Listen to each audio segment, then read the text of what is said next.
Just Andrea, so I was looking at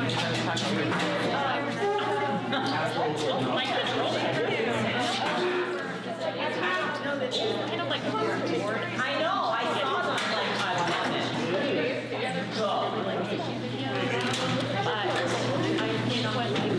Ended up, I covered that one in his hand, and I was like, I'm really sorry. She was like, which is like, it's not bad. I'm like, yeah, but it's really bad. Anthony and Kyle, I thought you guys would initiate additional elbow room. So put you on the end. Sorry, leg room, elbow room, leg room, whatever. Thanks for There were 4 chairs and a table, and I just thought about taking a look at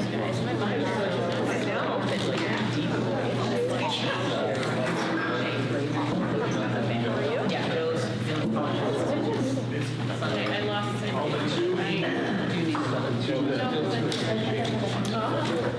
That's exciting stuff. I actually liked it, but it was a lot. My daughter was like, I like that place, I like that place. She's all until I was looking, she was like, yeah, and I'm like, oh, good stuff. Okay, so now I had to retire early after raising 5 kids going to yeah, like, uncle.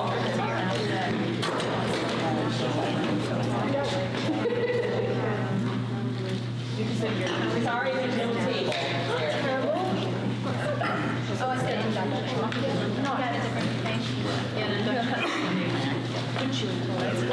Telling stories about we're all saying the same thing. Oh, yeah, I did. No, induction.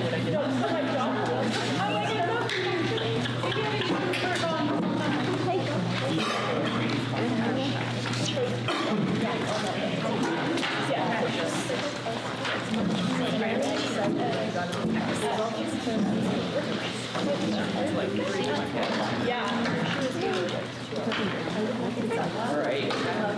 Well, it appears that we have a full complement of folks, so I would like to call the 13th regular meeting of the Board of Directors of SAD 52 to order, and I would also like to lead folks in the pledge.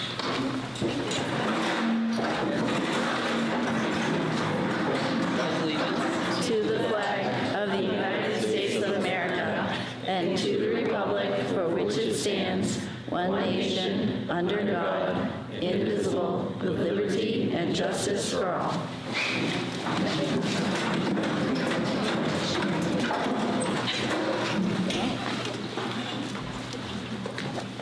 So it appears that I have a lovely microphone here. If at some point folks are not able to hear me, I can certainly switch over and use that. Are we okay as far as your report? Okay-ish? Okay. Just holler at me if I'm not clear and able to be heard.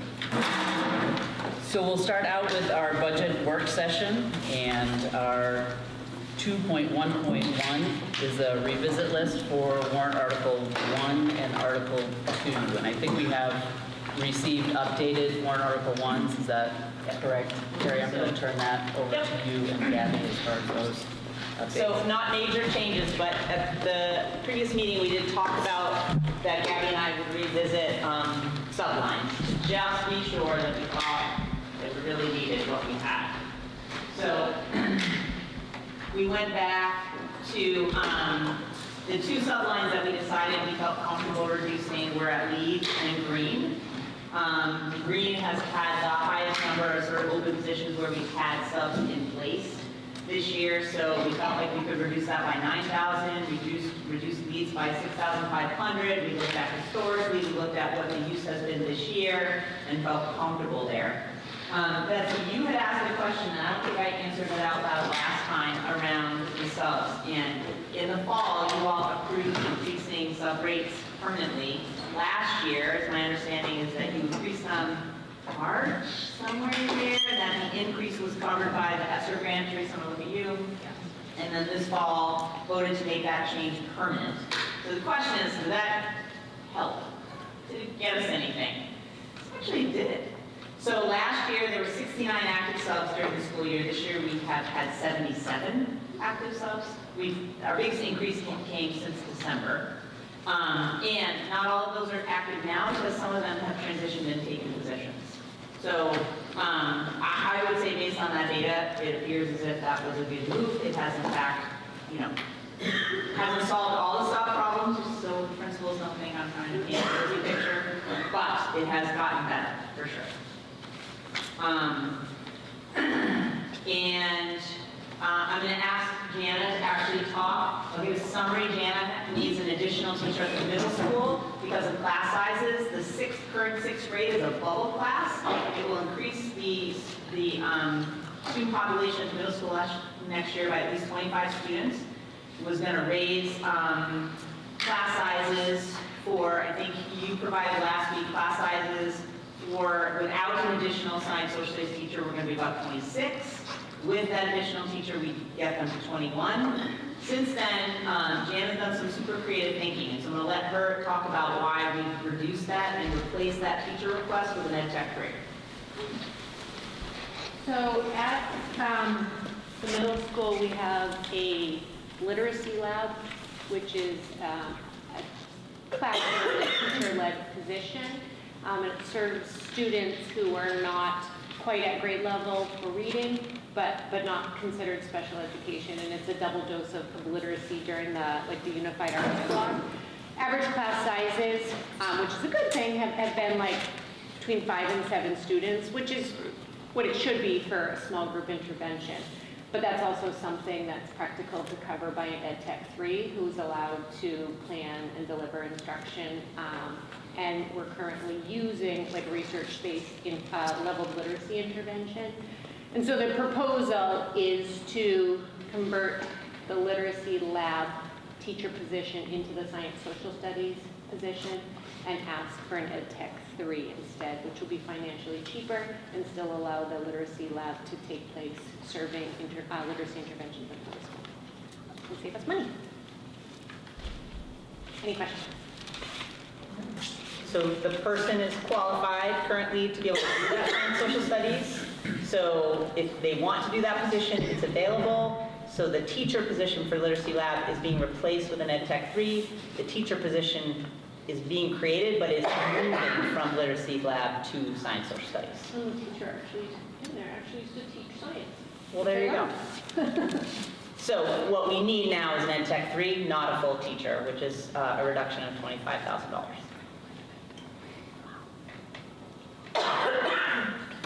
Jessica.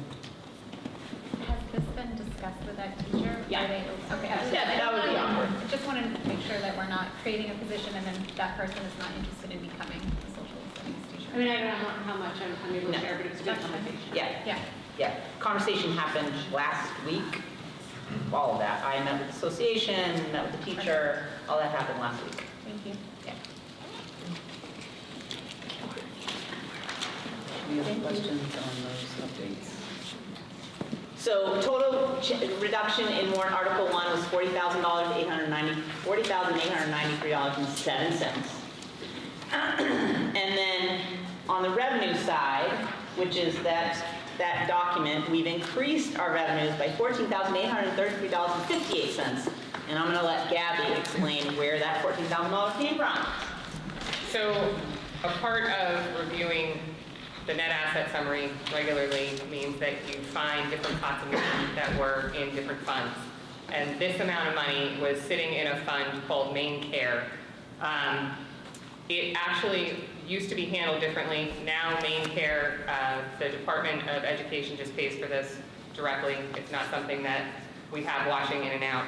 Previously what happened was we would bill for services and we would receive some money back. It would go into this fund, and for the next fiscal year we would offset increasing special education expenses by moving forward some of this money as revenue. This hasn't been done since, I believe, fiscal year 17, I think, was the last time I saw that fund touched. It was when Deb Roberts was around, so it was definitely 5 years ago. And so what we're proposing and what we've received guidance on is okay to do is to move this money into the general fund and carry it forward as revenue to offset the tax impact to the districts. Questions for Gabby? Thank you. So just to quickly review, you have this revenue page, but I just want to look at it again. So the increase of the budget has gone down to 7.72, slowly but surely. Sorry. Yep, 7.2, and then the increase to the towns has gone down to 17.24. Carrie, should that be projected? Is it not? Oh, this is that thing where I went off of the, do I have to cast each page? Yep, okay, just hang on there.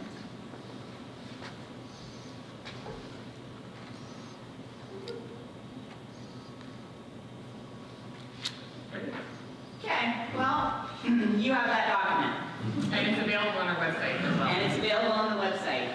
So let me get back to, so the one additional piece of information though, that I do actually want, let me get to that cast, because Crystal, you had asked for Gabby and I to do the calculation that has been done in the past for you all, that what this impact might look like on individual homes. So we have done that, and I'm gonna ask Gabby to go through that, but I would like to, I know, I'm having a I do this to her all the time. You do not set the tax rate in the towns, and some of this information that we've used to calculate is coming from the towns. So this is sort of an estimate. What the towns do with this information is going to be really up to them. So I think it's really important. In my previous job, this became an issue just because of communication between towns and the school district. So I think it's important to know that. So yeah, so the second, and I think you guys got a copy of it tonight. Yeah. Okay. So it's just the second page, and again, this will be available. So Gabby, you want to just talk about what you have here? So what this gives you is the budget increase that we're looking at from our current fiscal year to next fiscal year, and what that impact looks like to the different towns based on what your property value is.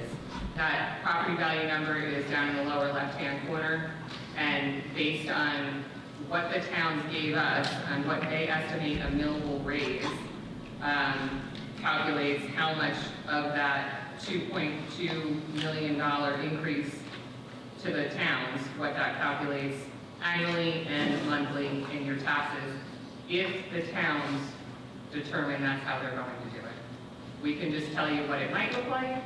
They're going to determine whether or not that actually happens. Questions on that piece? Jessica? Did we not get an estimated mill rate from Green? Is that why that's offset to the right? So Green determines it on a calendar year as opposed to a fiscal year, so they're separated, so it's notated that the two are fiscal, one is calendar. So it actually is half of what Green has is based on fiscal year 23 numbers, and half is based on fiscal year 24. Okay. Even more reason why I provided the calculated numbers. I guess I would just thank Carrie and Gabby for making that point too. I mean, I think in years past, we've kind of assumed that's the increase, so that's 100% passed on as that is to the taxpayers in the towns, and that's not the case. I mean, the towns have latitude as far as how they handle anything that comes from the school and anything else that happens in the town finances. So that's, for example, I think we had at least one town last year that had an increase in funds required by the district, but that was not passed on one-to-one to the taxpayers in that town. So again, these are numbers for a possibility in comparison. So thank you on that. Any other questions on those? If not, we can move on. And just to double check, the updated warrant article 1 sheets that folks received this evening, board members received this evening in pink, those reflect the changes that were discussed Correct. initially. And those, as folks look on the website or are reviewing information, they would find those updated numbers. Yep, all those updates were made yesterday. I think all the updated documents are available as of yesterday. And as Brooke found out, I put up my presentation. Also, I'll put that up tomorrow morning so people can see what changes we talked about at this meeting and what presentations were available. So the ones from each night prior to tonight are there.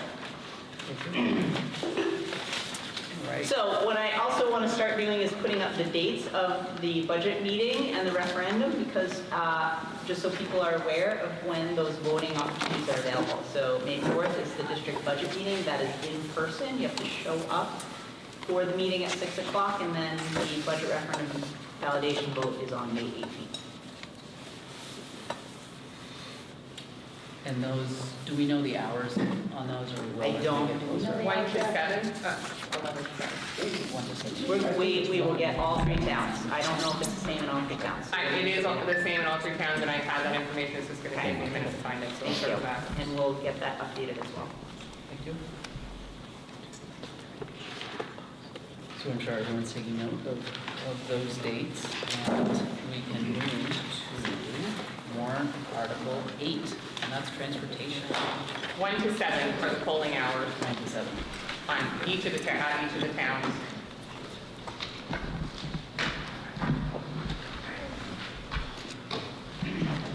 So we'll start with warrant Article 8. And as has been the practice, I think double check first, were there any questions received prior to this evening as far as any items? Anything? Thank you. So we'll start line by line on this one. Questions on page? Betsy, can we just do a quick overview first, and then do the line by line? That sounds fantastic. I thought you'd agree. Let's do that. So in warrant Article 8, transportation, we do have a reduction in bus driver salaries, but you'll see an increase in overtime, in sub-drivers, and out-of-district salaries to better allocate where that bus driver time is actually charged based on previous year's expenses. You'll see a reduction in bus driver benefits, but there is an increase in workers' compensation expense. Previously, they were combined in one account line, and now they're separated. You'll see a reduction in transportation director retirement expense line. This funding is actually in the transportation admin benefit line for the expense, so we're not duplicating the expenses. It's still a retirement expense that's allowable for the position. It's just under a different line. You'll see an increase in the auto insurance to reflect what the provider is anticipating for the fiscal year. It's actually a 20% increase from fiscal year 23's expense to what we're budgeting for 24, but it'll appear higher because previous fiscal years were under budgeted. There is an online software subscription for BusRight. This is a software that started this current fiscal year. It wasn't put into the budget. We didn't exceed any budget warrant articles. It just wasn't something that was included in the budget for this fiscal year. We are including it in next fiscal year, and so you'll see that expense.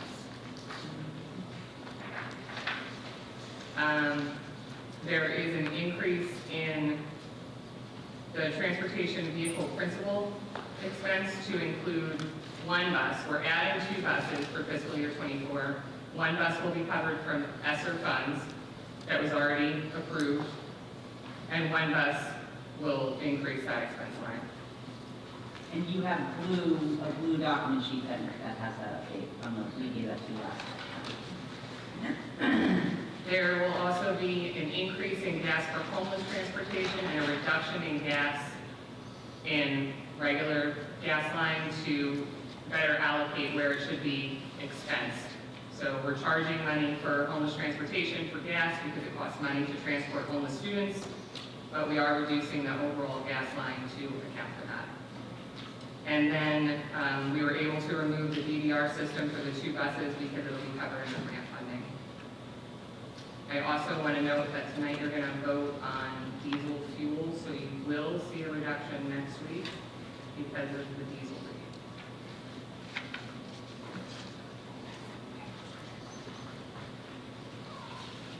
Any questions? So just to double check, the sheets that we should be looking at for this one, any blue ones? Yes, thank you.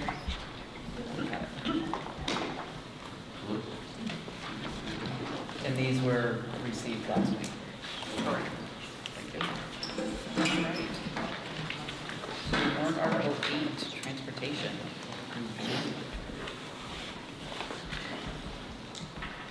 Questions on page 1? Warrant Article 8.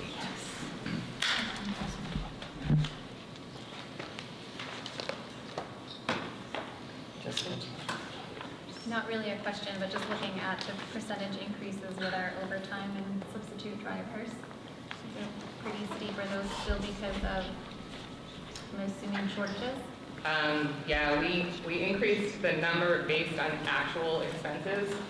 So I noticed that last year the budget was cut to what's in the adopted 22-23 line, but our expenses have already exceeded that budget line. So we're trying to line up with what we actually see annually.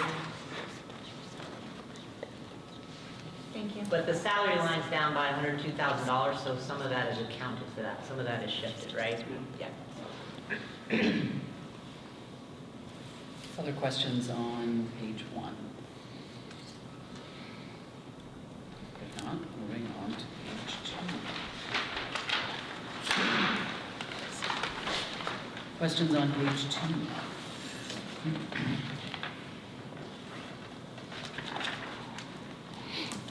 Gabby, you had indicated with the vote later on in tonight's agenda. You want a spoiler? on Diesel, is that You want a spoiler? It's going to be reduced by $9,000.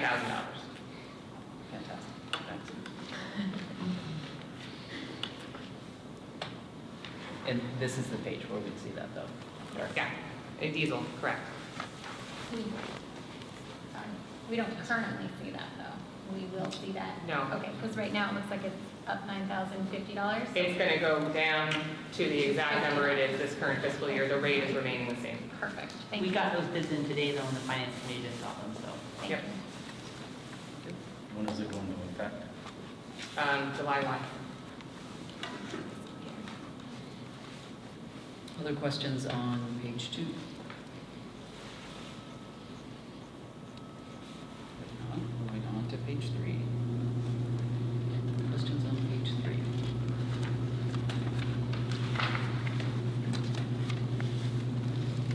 Any other questions on transportation? If not, we'll move on to facilities. Facilities, folks would have had an updated set of sheets there last week as well. So also blue? Also blue. Fantastic. That overview concept worked well on the last time. Would you like to do that again? I was happy to, thank you. So our property insurance will be increasing district-wide 25% above our current fiscal year's actual expenses. Again, it's going to appear significantly higher because we were under budgeted this fiscal year and last fiscal year. So we're looking at actual expenses this year, 25% above that for next fiscal year. And that is based on what our insurer, MSAD, has dictated the expenses to go up. We will see a large increase to electricity expenses due to the supply costs. Our contract is ending in October. Our kilowatt hour supply is presently 6.17%. It's going to increase to around 11 cents per kilowatt hour. So that's a significant change. There is an increase district-wide to maintenance agreements. This is based on the annual increase for existing mechanical ventilation, automation, and energy management contracts with Siemens. These are contracts that we will be reviewing with the EEI team moving forward to see if there's maybe a better cost-effective means for it as the contracts come due. There is a increase in the administrator salaries due to the split of the positions of the facilities director and transportation director. There's also a shift in expenses from maintenance equipment to maintenance lease purchase of non-instructional equipment.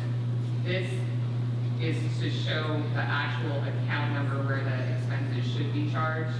So we're just moving those items instead of charging them to the wrong place. You will see a reduction in the school-wide building and ground minor capital due to a shift in loans from interest to principal. And we've also proposed an upgrade of maintenance worker 1 position to a maintenance worker 2. With this proposal, we've also decreased expenses in trip and Levitt in the land and improvements to accommodate the upgrade. So part of maintenance 1 worker being upgraded to maintenance 2 is that position.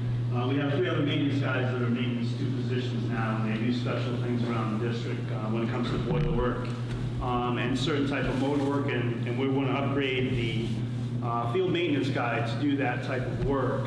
More so with the irrigation part of the contract, as well as the sports field. They do a lot of our aerating, they do a lot of our fertilization. With this position, the upgrade, it would increase his pay, but it would also help us kind of take away some of the work from the subcontractors that we use at a higher expense, which would be helpful to the district. So the increase to his salary and benefits would be just shy of $5,000, and the savings from the expense that it would be for subcontractors would be about $10,000. And as far as facilities and maintenance goes, 13,005 increase to TPS for minor capital projects. The capital projects would be vinyl, it's LVT tile in the conference room and also the computer room. The carpets that have been there for 20 years, we would like to remove and put LVT tile. LVT tile is a tile that is waxless, so it's one of those things moving forward. When we put the LVT tile down, we don't have to wax it, remove all the furniture, strip it, and then put product down. It's a one and done type product. So as we move to the future, it's a great way to go with boarding. The second part is a $5,000 increase to TES, building and grounds. And at TES, we're going to, upstairs, there's a purple carpet. If you all like Purple Rain, I'd suggest going up there and take a look at it. It's been up there for a while, and we'd like to remove that carpet and put the LVT tile up there as well. $8,102 to GCS building repairs and equipment would be tiles in the entryway that need repair. Also, there's fence repairs as far as safety concerns with students we need to do. And there's also curbs. Some of the granite curb is separated from the asphalt, and that's on the list as well. The $7,800 increase to LCS furniture and fixtures would be the risers for such things as musicals for the kids. $13,000, 117 would be the TMS building, equipment repairs. At the middle school, we would be, most of the stuff as far as the middle school would be, again, with flooring, increasing on the flooring, removing carpet, and kind of adding to it as we go. The reduction of the building and grounds capital improvements, part of that plan was the cafeteria expansion, which we're working with EEI to look at, kind of giving them more space there. And part of the project we had for capital improvements was to put a sidewalk out back with pavement. That way we can utilize that for a bus run. So we've kind of put that on hold for a bit until we get more information. Increase to Levitt at LAHS would be the cost of field paint, fencing repairs, and fertilizer costs have gone up, and that's pretty much as far as the land improvements go, the products that we normally would buy, the increase of cost of products at this point. 95,784 in building and grounds and minor capital projects. Parking lot would be one of them, replacing or repairing potholes, sealing cracks, just to kind of maintain what we have there before it could get really expensive. A lot of it has to do with grounds, fall fertilizer, spring fertilizer. It's more of maintaining the fields. Some stuff that we haven't done in the past that we've cut out of the budget in the past 3 years, and it kind of shows with our fields. And we also have some projects going on as far as left field fence has a lot of trees going through it at the baseball field. We'd like to kind of rip that fence out from left field and redo some of the land work that's there. We cut some trees out a couple of years ago, but everything seems to be growing up from there. The increase in central office building and equipment repair would be, that line is, we have a couple of circulator pumps coming up that are going to need to be replaced for our heating unit there. So that's in the cost. District-wide increase as far as maintenance supplies. The cost of goods, paper products, now with all the kids in schools, we're doing more cleaning, we're using more paper towels, and the increase from the maintenance supplies have gone up. And then as far as, I did have one other thing, which would be lead. We did some work at TPS on some of the faucets and fixtures, and we did replace the faucets and fixtures that were above the federal level and state level. And once we repaired those, our plumber, we tested them and they came back below the levels as far as safe goes, which is a good sign that we can repair the fixtures and faucets to take care of the issue. So TPS was the first one, kind of a trial, and we'll move from school to school to do that. And I believe that we can do that in this year's budget to repair the stuff, which is a great sign. Yes, sir? The increases, is that material costs that you're figuring on? Yeah. Who would do the install? For which part? All of it? It's basically all of our vendors, all of our subcontractors and contractors that we use. Supplies, of course, have gone up, but they're also, charging us truck charges now, stuff that we haven't seen before. And everyone, I think, if you're in business, your rate has gone up per hour just to survive. Yes, sir. Are there accessibility upgrades to the bleachers at the high school planned for the summer? Yes. Or is that reflected in this? Yeah, some of that, we do bleacher inspections, and part of that funds, there's $3,800 in there for it's basically a bleacher inspection that they do, so we're gonna, the safety, basically what they do is give us a safety list and a price tag to upgrade those bleachers, but But the project you're talking about, Anthony, we're going to talk about when Teresa does her report. Yeah. She'll provide that information. None of that is in the budget. It's all ESSER grant. It's using this year's budget. Nope, the bleacher project is using ESSER 3 funds, The grant. the grant, which that's what we're going to report on. Yep. All right, other questions before we go to how we line Just have a quick one. yes, sir. I'm just curious, what, you going, Let's let the chair Hang on a recognize second. Oh. the question. Yeah. sorry. Let's get control. Just a reminder of the Okay, process. got it. Just wondering, in the Green Central entryway there, is that getting new tile or something different? So there's a, right along the concrete where the windows are, Yeah. we're gonna match up the tile. We have the tile now. Okay, just match up the Yeah, tile. it's yeah. it's cracked on that one, right where the footer is there, next to the glass, along that whole wall. So we're gonna repair that.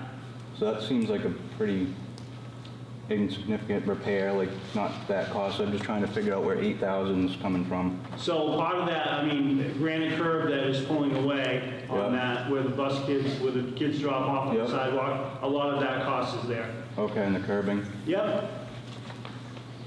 Right.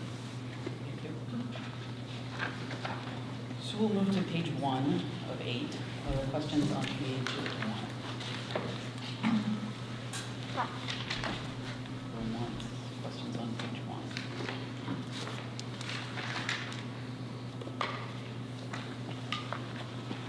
On the electricity rate, is that set in stone at this point, or we It is know not it's going to be set in higher? We're hoping it's going to be lower. Higher than it is now, I guess. Oh, no, higher than it is right this second? Right. Yeah, definitely. We're No, hoping that it would be lower than the initial. okay. Okay. It's hard to lock in a rate right this second for October, though. We kind of have to get a little bit of guidance on the people that watch the energy levels, the futures, what they anticipate. So I've gotten guidance that it's good to lock in a rate in the spring and or the fall, the shoulder seasons, because electricity rates are usually a little lower when they're not used as much.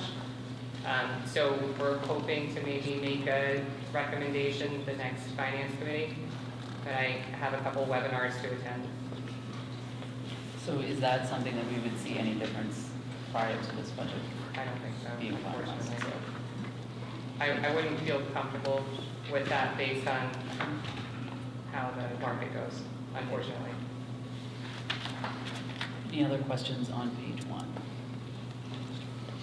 Moving on to page 2. Betsy. Betsy.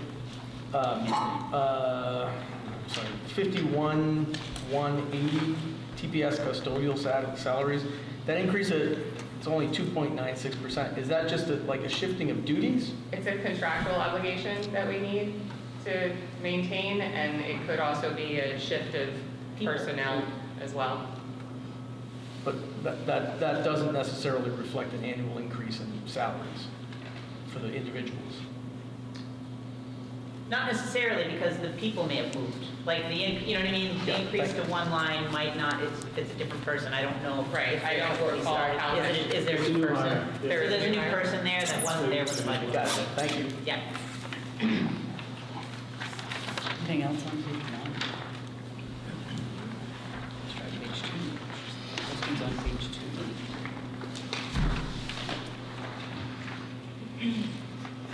Questions on page 2? If not, moving on to page 3. Questions on page 3?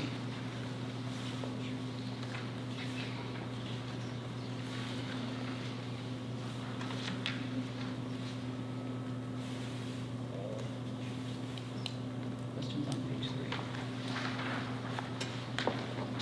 I guess just another question on electricity, like we see a different percentage in different places. Is that just based on?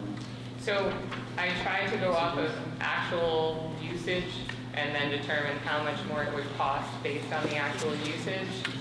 So there might be a slightly smaller increase because they weren't using as much as was budgeted for.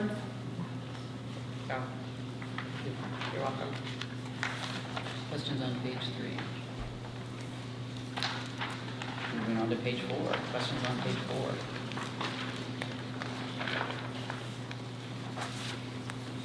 Questions on page 4? Jessica? Dave, I apologize if you spoke to this.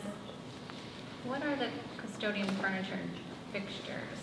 So those are the risers. Oh, those are the risers? Yeah, Oh, and 3x5 cafeteria yeah, tables. 3x5, yeah. And They're not cafeteria tables, Or, I'm sorry, that's grant funded. Kindergarten, I believe, they're smaller tables. So what was originally in that line was also included the cafeteria tables. The cafeteria tables moved to the grants. So what was left were the risers for music performances, and Danielle, is there other things that they use the risers for? They're for performances. yeah. Performances, and then small table, classroom tables. Other questions on page 4? Not moving on to page 5. Questions on page 5?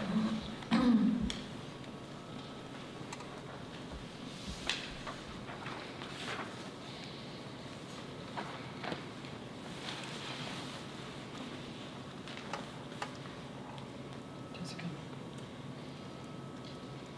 I know that those of us that were on the board last year had several presentations regarding the TMS cafeteria. And so I'm seeing and hearing that we're putting some of that on hold for, because we're trying to get some more information from possibly our next contractor. I'm assuming, Dave, that you were part of that conversation? we met. That is directly Okay, impacting. yeah, we had a meeting, Dave, sorry. a capital improvement meeting last week, Okay. looking at a 2 or 3 year capital improvement plan. And they have all that data. We gave them drawings from the previous project, from the engineering work that was done, they have now, and they're reconfiguring and going to come back with a plan for us to consider. So that's something the board will hear more about as we get a little deeper. As we have more information, definitely from EI. I know they gathered a lot of information from the prints. They took off some points from, as far as like our automation system. So they're gathering information at this point. And then hopefully we'll have some idea of where we'd like to go with that. Thank you. Well, Other questions on page 5? Yep. Greetings. Is there any remaining money of the ESSER funds at all in the grant? Yes, Teresa's going to report on all the uses of that money when we get to her report. We could blow it all up now and let her just do it, but yes, there's a bunch of stuff that we're going to pay for, yeah. We meant to update last time, but we just got too excited about being able to take out $200,000 that we forgot the rest of the money was there. Perfect. Well, that's what I was wondering, because last time it was like 200, whatever it Yes, was. but there's more. There's more. It's just not from the budget. Yeah. Other questions on page 5? Moving on to page 6. Questions on page 6? Dave, in the high school minor improvements, does that also include refinishing the basketball? Yes, it does. The That's in floor? there as well. Okay, thank you. So on those minor capital projects, I think over the last couple of years, and Mr. Shaw, I'm sure you remember some of those conversations about kind of our window of opportunity on filling in some of the holes and sealing some of that parking lot. Are we still, is the sense still that we're within that window of not having to redo the whole thing and we can do some patching and extend its life? Is that what we're hearing from this number? Yeah, definitely. I mean, we have to do the maintenance now. I think if we hold off on the maintenance part of it, then we're going to be in more trouble. I know the back parking lot towards the south side needs the most attention at this point. Thank you. You're welcome. No comment on that. Questions on, With that, is it just a seal coating or is it just filling cracks? Filling cracks. Yep. And did I hear potholes? Holes as well? You heard part of it. Definitely. it's that season? Anthony? On 262052-040, maintenance administrative benefits, that's 110% increase. Is that because of personnel shifting? So we had originally split the maintenance transportation director, and now we're allocating a full person to maintenance, so now all of the benefits are there. Okay, thank you. Other questions on page 6? Jessica? Just to go back to what we were just talking about, you said basketball, but we're talking about refinishing the gym floor. The gym floor. Okay. Any idea, so I'm looking back at our current amount of monies that we have budgeted for that line item versus what we had in 21. Any idea what we were prior to COVID and all the craziness that we were budgeted for that line? Because it's really volatile when I look at this. This is the minor capital. Yep. Mr. Shaw? 54,300. Do you have some recollection on that? I don't have any specific recollection, and I would leave the specifics up to Gabby if she wanted to dig into it, but I believe that number fluctuates on an annual basis depending on what projects we're able to do. So in fiscal year '22, we had budgeted $21,000, but $77,000 was spent.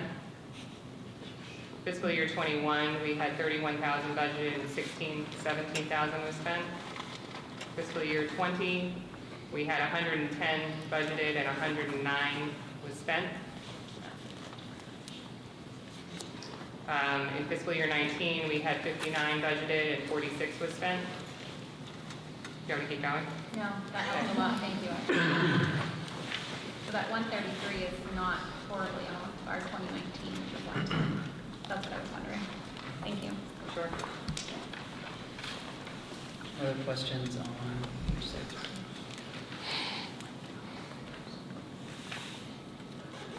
Well, and the only thing I would add is that the current year we budgeted, we didn't have a director, right? So I'm not sure, however, that month that budget was determined, so.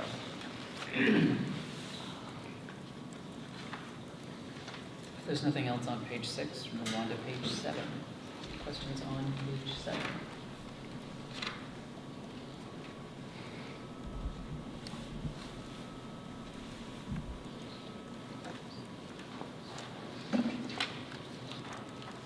Questions on page 7? If not, moving on to page 8.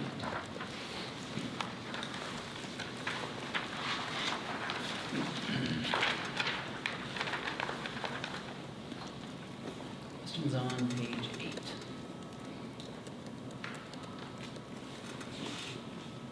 Question on central office heating oil, is that just adjusting to what the actual usage is? And that's Yes. Heating oil, there we 564. go. It's at 75%.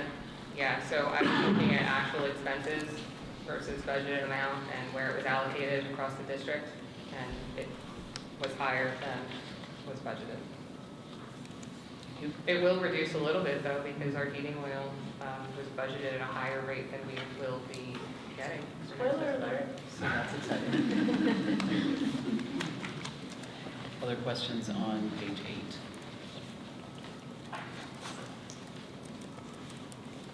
Questions on page 8? Anything else for questions on facilities maintenance? If not, move on to warrant article 10, and warrant article 10 is debt service. Were there any updated sheets on debt service? No, that one should be consistent throughout this whole process. So warrant article 10 debt service, we will see a decrease of $9,583. This is for the interest on the Green and Trip renovations and additions and Lees and Turner parking improvement bond that was established in 2004. It will be paid off in fiscal year 25, so we have 2 more years of this particular bond to go. And debt service is related only to construction and renovation loans. It's not all loans in the district. We have a multitude of loans that are included in facilities and transportation for vehicles and other minor projects. So those other loans show up Elsewhere. in the various warrant Correct. articles? Debt service is only construction and renovation, large construction and renovation projects. This is, I told you, Green Trip, sorry. Thank you.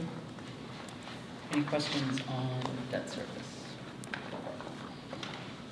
If not, move on to warrant article 11, and that is other expenditures. Warrant Article 11 includes support for the district's food service program and adult education program. The food service program is not requesting any local funds for support, but the adult education program is requesting an increase of $23,892 from the fiscal year 23 budget. We don't know why, but the budgeted amount for our current fiscal year was reduced by that amount. The amount that we are requesting for next fiscal year is the same as fiscal year 21 and 22. Both of those years, that full amount was needed to support the program.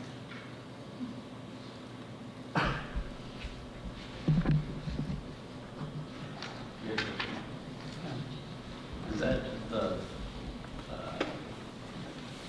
increase of that project, 63,000 that was budgeted? Is that like salaries and everything that goes into it? Is that? It's partially that. Yes. It's supplies, salaries, things that are needed to support the 16 to 20-year-old program. Okay. And just to clarify on that, any of the basket weaving and those other programs, those are all self-sustaining. Yes, This is that's an only enrichment the- program. This is nothing to do with enrichment programs. This is really the Just to be high school clear. diploma for students who are not enrolled in high school anymore, or students who come to us from other places and need to get their high school diploma. Questions on page 1 on warrant article 11? If not, move on to warrant article 14, and that is food service. So in the food service budget, you'll see that we're projecting increased expenses, but those will be covered by projected increased revenues. The total warrant article is up about 22%, but as was reported before, we're serving 35% more breakfast district-wide and 25% more lunches district-wide. As you look at the individual detail, you might see higher percentage increases on certain lines, food and supplies in particular.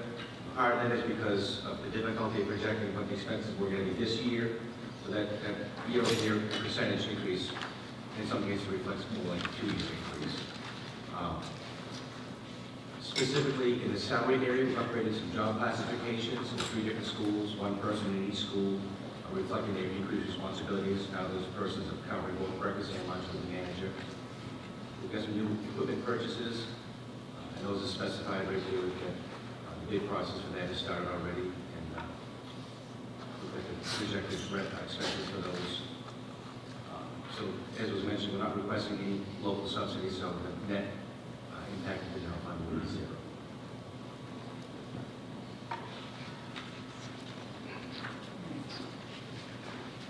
Questions on food service?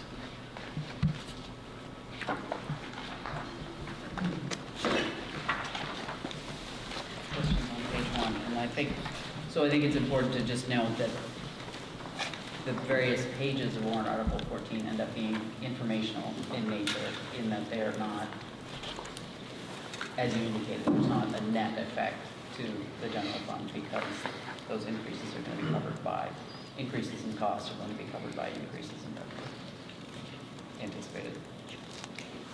Questions on page 1? No? Questions on page 2?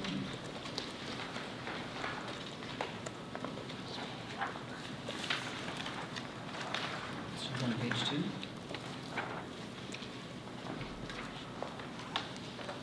If there are no questions on page 2, we'll move to page 3. Questions on page 3?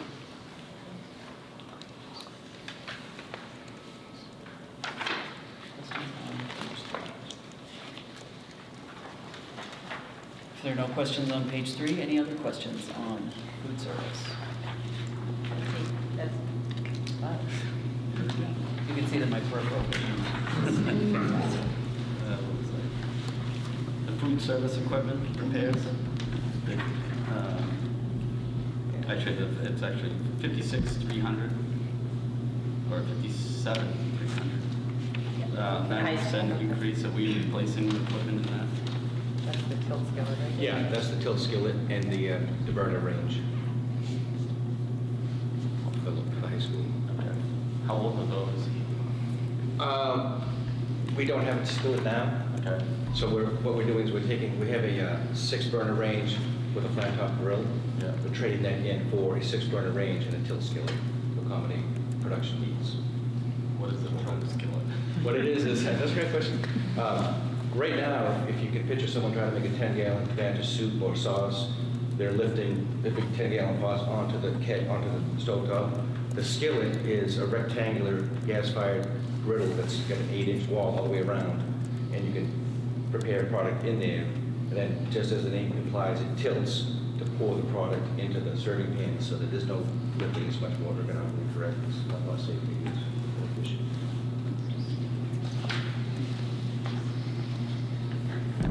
Other questions on food service? Jessica? More of a comment, I see that you have like a very small subline, so you are fully staffed or close to? We were. I was just being my chest about having nobody put their notice in. People fully staffed in September, and just in the last couple of weeks, we've had 2 people give their notice. So it happens, you know, but it's been a very, very good year staff-wise. We do have a couple of subs in the district now, and some schools are seeing an increase in use of subs, but what I've learned over the years is I try to engage my subs and bring them in at least once a week, even if they end up being an extra person for a half a day, because if you don't engage them, you lose them. And I've had 2 subs now for 2 years, and they both like working part-time, so it really works out well. So right now, the 2 positions that are going to be vacated for the balance of the year, I can fill those in with the subs. And I can hire over the summer for the fall positions.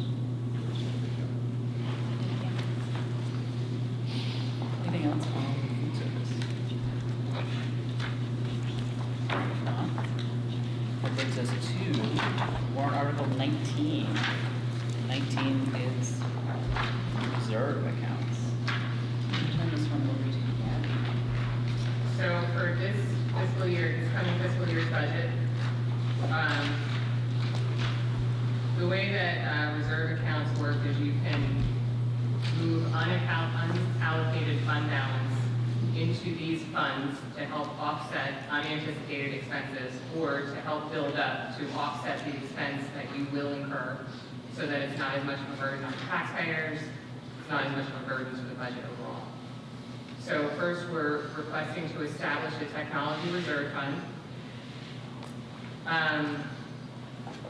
We are requesting to put $100,000 into that reserve fund, and this will allow us to cover expenses of potentially a new server if the need suddenly arises. It also allows the district to incorporate a new phone system.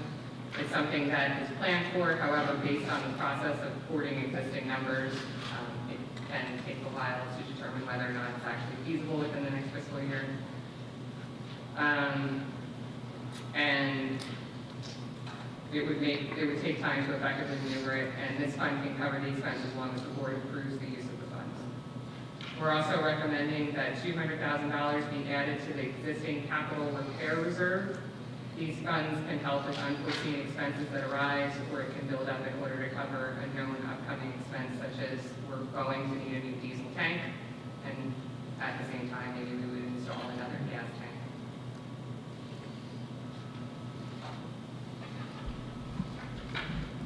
Questions on reserve accounts?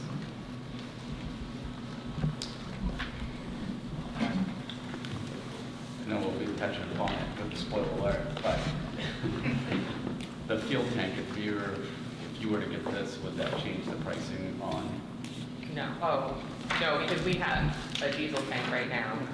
We'd upgrade that, but if you were able to add another gasoline tank, that would help us That would help. secure cheaper pricing. Yes, it would. A lot.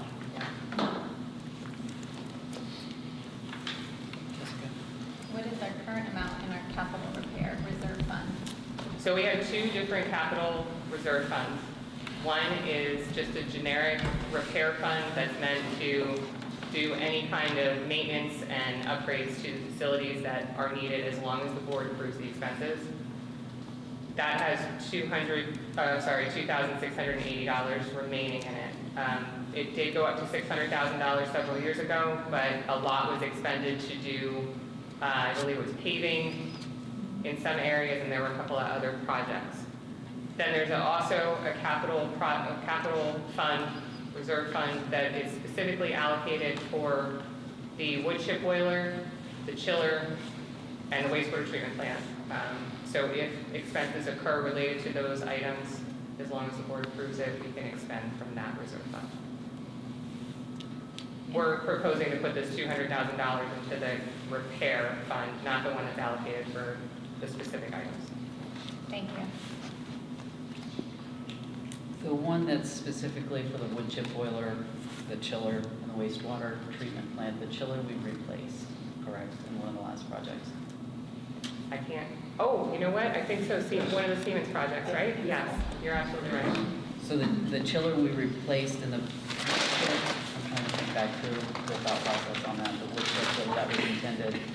We anticipate needing to replace that system at some point. Coming, and it's yeah. not going to be inexpensive. The life expectancy was 26 years, and it's at 24 now. That could be incorporated into our capital improvement plan with DEI. Yep. And we could use that fund to offset some of those expenses. That would be a discussion that would happen when we have that capital improvement plan. Thank you. Other questions on reserve accounts?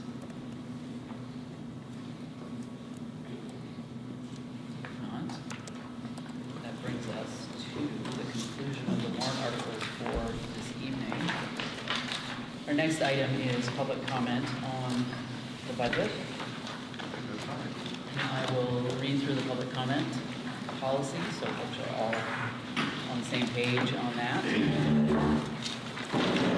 Members of the public may address the board within the guidelines provided in this policy. The chair should be responsible for maintaining proper order and compliance with these guidelines. The following guidelines shall apply to public participation at board meetings. Citizens and employees of the school unit are welcome to participate as provided in this policy. Others may be recognized to speak at the chair's discretion. Individual employees and/or employee groups will not be permitted to discuss matters for which complaint or grievance procedures are provided. The chair may limit the time allotted for comments on a particular topic, as well as the time each individual may speak, and that's 3 minutes currently. In the event of a sizable audience, the chair may require persons interested in speaking to sign up so they may be called on in a fair and efficient manner. During the time set aside for public participation, the chair will be responsible for recognizing all speakers who must identify themselves as they begin talking. Speakers are not permitted to share gossip, make defamatory comments, or use abusive or vulgar language. All speakers are to address the chair and direct questions or comments to particular board members or the superintendent only with approval of the chair. Requests for information or concerns that require further research may be referred to the superintendent to be addressed at a later time. Members of the board and superintendent may ask questions of any person who addresses the board, but are expected to refrain from arguing or debating issues. Questions must be addressed through the chair. No complaints or allegations will be allowed at board meetings concerning any person employed by the school system or against particular students. Personal matters or complaints concerning student or staff issues will not be considered in a public meeting, but will be referred through established policies and procedures. In order to make efficient use of meeting time, the board discourages duplication or repetition of comments to the board. The board requests that groups or organizations be represented by designated spokespersons. The chair has the authority to stop any presentation that violates these guidelines or the privacy rights of others.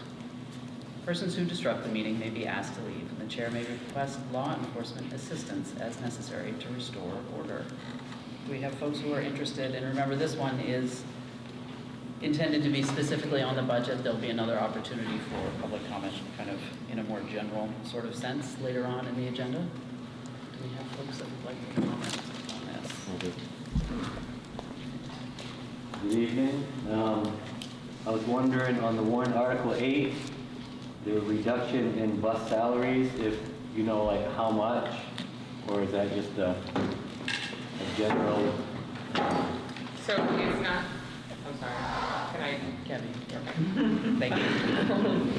It's not a reduction in individual salaries, it's just a reduction in what is budgeted for. So I found that last fiscal year, there was a buffer of over $100,000 added to that line for open positions, for additional expenses that they thought would be incurred. But instead, we found to better budget for them where they were being expensed. So the substitutes, the out-of-district, and the overtime lines. Yeah. So basically the pay pretty much stays the same, it's just a... Right. All right. Well, I wasn't sure just by reading that, only because, I mean, that definitely affects my family if that was the case, but... No one's salary is getting No? cut. There's, Yeah. Thank you, guys. And we have the same number of people. No, all right, that's fine. Thank you. Thank you. Do we have other folks who are interested in commenting on the budget?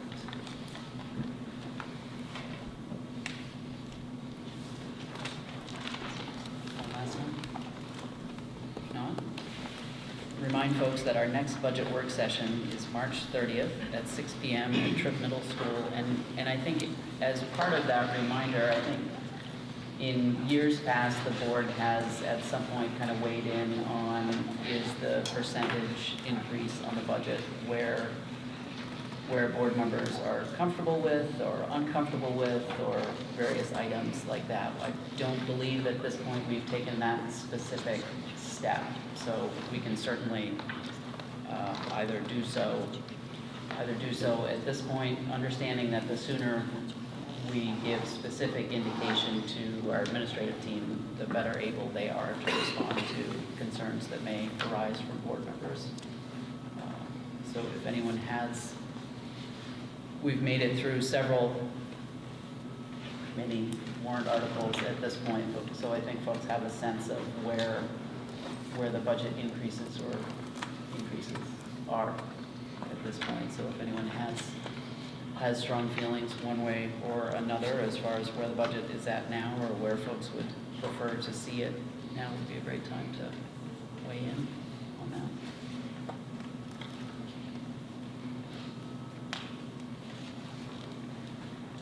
Anthony? My understanding is that it's a little under 8% higher than last year. Is that correct? I think the number today, You have that sheet. 7.72%. I'm sorry?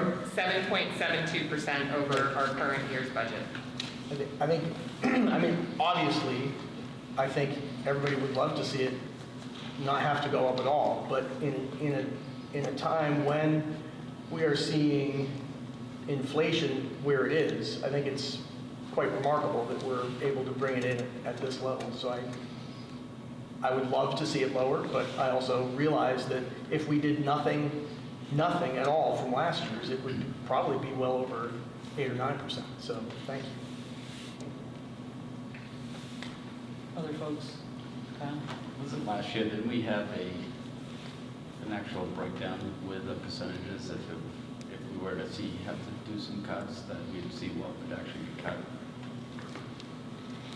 And that was in response to board members indicating that they were either uncomfortable with where the budget level was or looking for those kind of things. And I think, so Carrie, if you can refresh us on the budget that's been presented represents, I mean, it's not 100% accurate to call it maintenance of effort, but there are only a couple things that are differences. We talked about a new position and in the SRO, and I think we have a new position-ish by splitting out the two directors, facility. Those are and the brand transportation. new, not in response to class sizes, not response to student needs, anything like that. Those are the only brand new sort of like program or something we haven't done before.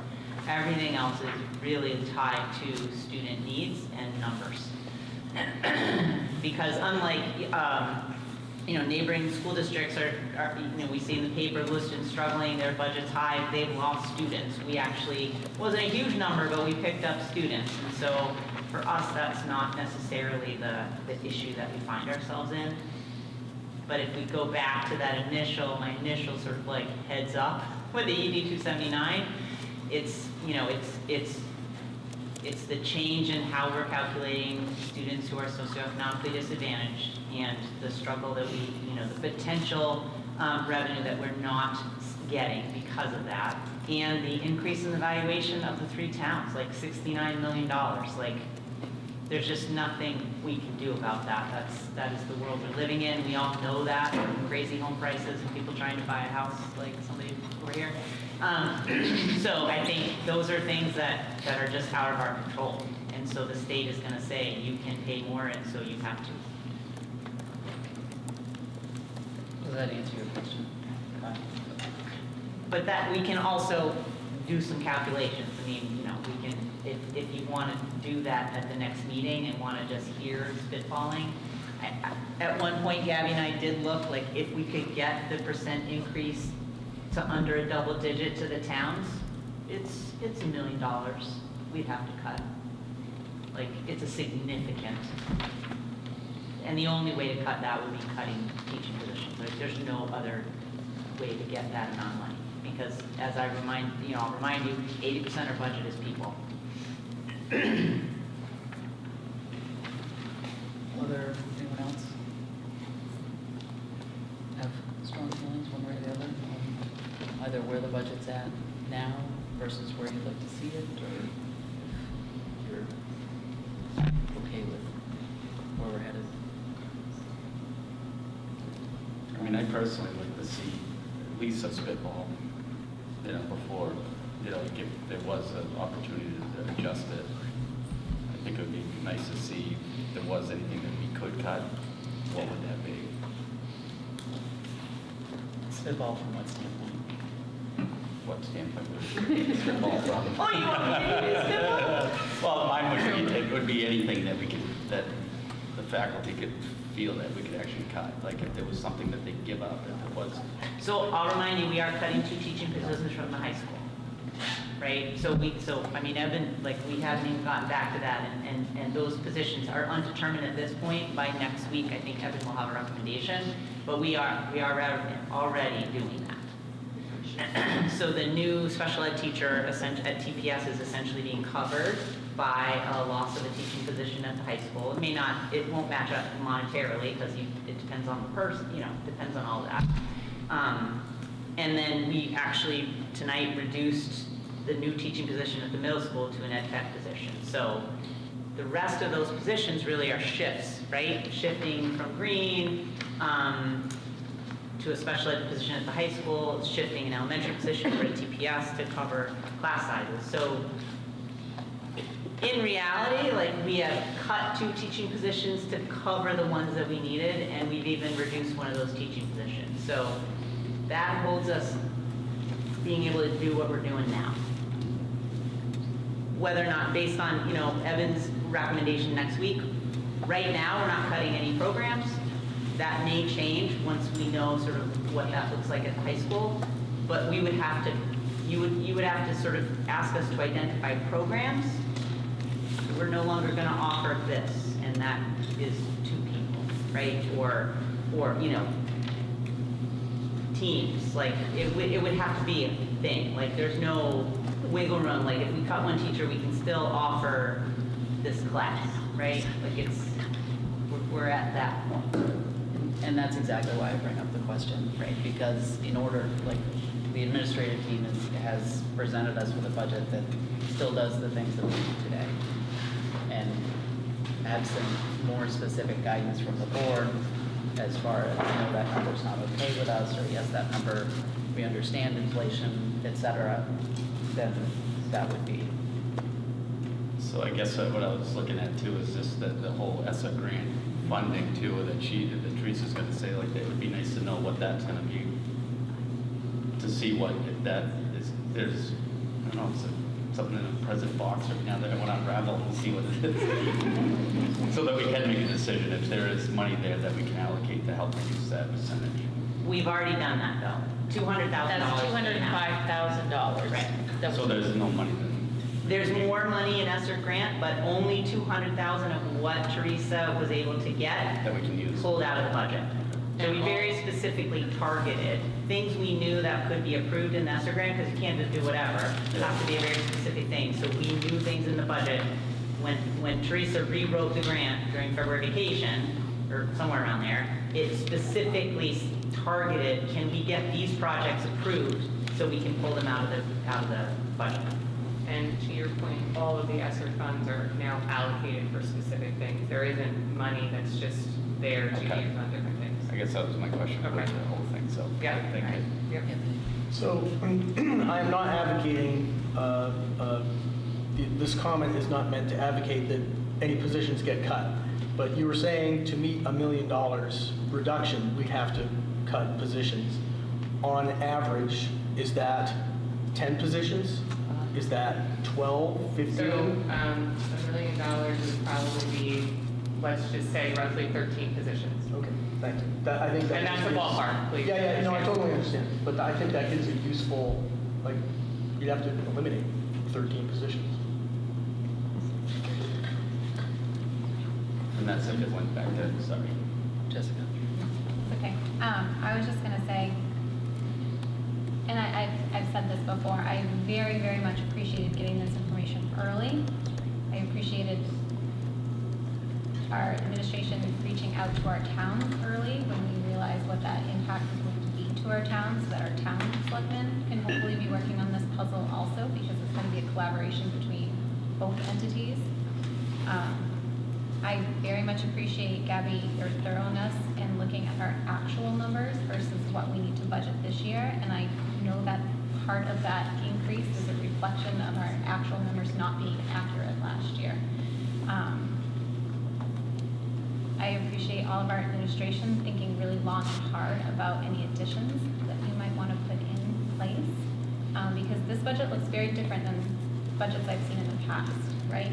Typically, we've seen additional positions and teachers and programs, and really the only one that we saw was the SRO, which, you know, is something that we've really been hearing from our towns and our teachers that is really necessary and needed. So it's a high number, 7.72%, but I feel really strongly that you guys worked really hard to get it as low as it is.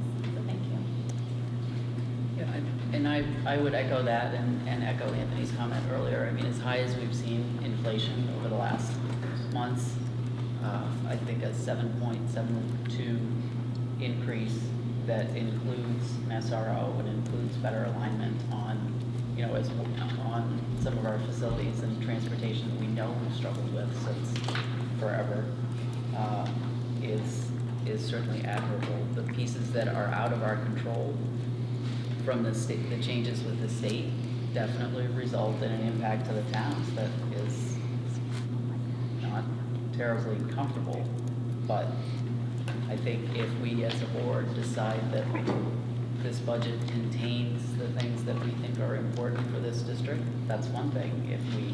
If as a board we decide that we need to be at a different level as far as impact for the towns, then we certainly need to let our administrative team know that, so we can make some decisions on that, because I certainly don't think that the budget that's been presented is one that has a lot of extras or fluff or anything else like that anybody could go back to the drawing room and say, oh, well, you know, I kind of had that a little bit higher, just in case. I don't think there was just in case money in here. Certainly that's not been the practice. I certainly don't think that it is this year. So anybody else want to weigh in at this point on overall budget level? We'll look forward to our next. Cut them off. When I cut you off. I gave up.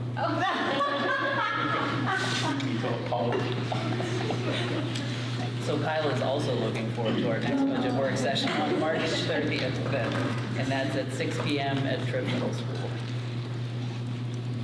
All right, so that brings us back around to our regularly scheduled agenda. So item number 3 is to act on the minutes of the 12th regular meeting. And again, if folks can't hear me, I can always grab that microphone. It may drift off here a little bit. There does need to be a change on those, I think, to indicate Vice Chair Jessica Nichols. Aside from that, are there other changes that anyone noted, or errors or omissions that are noted on that? If not, we accept those under general consent with that change. So that brings us to item number 4, public comment. And the same rules of engagement apply on that. And we have folks that are interested in speaking.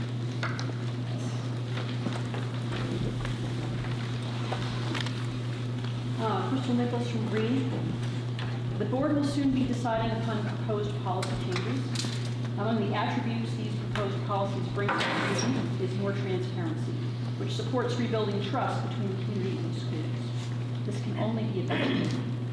Taxpayers are informed about how their money is spent, and they can be confident the school is operating as it should and has nothing to hide. This proposal will also require that those offering professional development at MSAD 52 not advise or encourage our school staff to act in ways that not only violate policy, but may also violate the law. This can only be seen as a benefit. Taxpayers can be confident that their money is not being squandered on questionable information, and staff can be confident that they will not be shown strategies that will violate policy, and as a result, endanger children as well as themselves. The proposal also requires that professional development be focused on our primary objective, student achievement. Once again, this can only benefit all involved. Teachers gain skills in areas that will most help their students learn and demonstrate that learning better, while the community can feel like their taxes were well spent, and the children receive the benefit of the teacher's increased expertise. This proposal also calls for professional development about controversial issues to be presented in a way that ensures more political neutrality, and such support need not undermine common cultural values and norms. This policy discourages use of professional development as a soapbox by activists, regardless of political leaning. What sensible person would oppose any of this? And more importantly, why? Why would anyone vote against a policy that will create greater trust, acknowledge that staff have the right to balanced as well as thorough instruction, and focus on student learning? I urge you to support Mr. Shostak's proposed professional development policy. Thank you. Do we have other folks?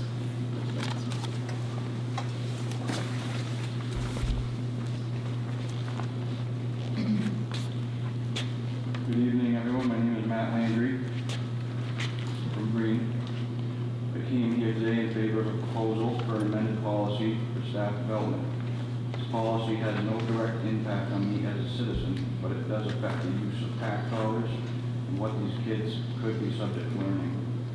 After reviewing, I'm actually surprised how open-ended the current policy is. This amended policy will hopefully ensure tax dollars go to something most valuable to the community. This policy amendment also reflects the outcome of proper continued development and learning how to ensure the most benefits to the community. Training the workforce properly is too essential to ignore, so please adopt this amendment. Thank you. Other folks? Wishing to-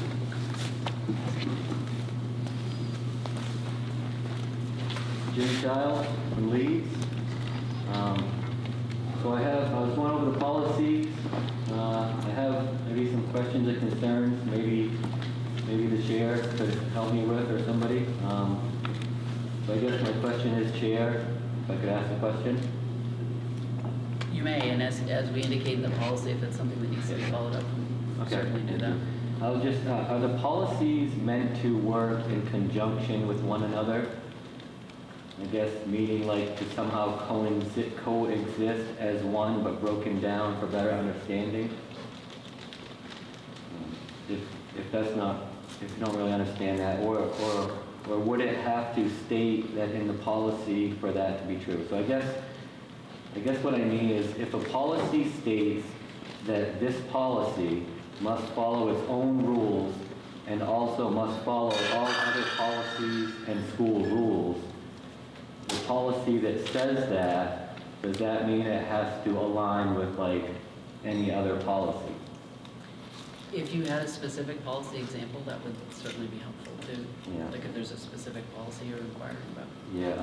Yeah, it's, I didn't write it down, but I know it did state that, so I just didn't know if maybe that's what it meant, basically what it said, that it must follow its own policy rules and all other policies and rules, so it kind of... Yeah, if you locate the policy and send it over, we can certainly. Yeah, all right. And another thing, I mean, public trust. Public trust is big. I think you guys are here to do the right things, you know. I guess another thing I'm concerned about is the Pender Macon, the Department of Education head there. She said that traditional academic learning like reading, writing, and math should be a lower priority in Maine schools than social emotional learning and programming on race and gender. It is definitely going to take a back seat, she said, to all the other pieces. So, I mean, I don't know if anybody looked into that. Is this school, if that comes down through directions from them, would this school, like, take on that role and put academia to the back seat of the social emotional learning aspect of it? I mean, I don't know, I guess, I mean, it's concerning that the people that are ahead of our educational system talk like that. You know, as it is right now, you know, it breaks my heart, but I'm pretty sure I'm going to homeschool my boys next year because the social emotional learning thing, we all want our kids to respect and do that stuff, but if the the head of DOE is making statements like that, you know, that's very concerning. And I just hope that this board, this school, because we elect you guys to, you know, maybe not go that route. Anyone else wishing to speak?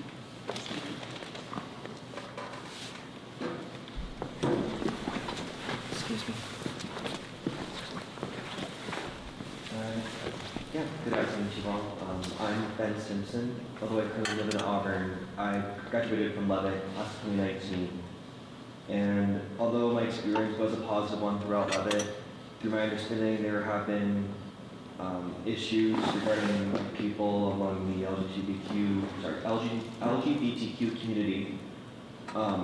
Although, as far as I'm concerned, this doesn't risk any of their academic teachings. As someone who graduated Levitt and identifying as a cisgender gay man, I'm just happy to be here and see that a lot of nice people are here, and happy to potentially have answers to questions people have regarding sexuality or gender and the differences in thereof. I'm just very passionate about that, but also very willing to understand where people come from. We're all complex. Sometimes it takes a little bit of communication to understand one another. That's probably what I wanted to address is all. Thank you for your time.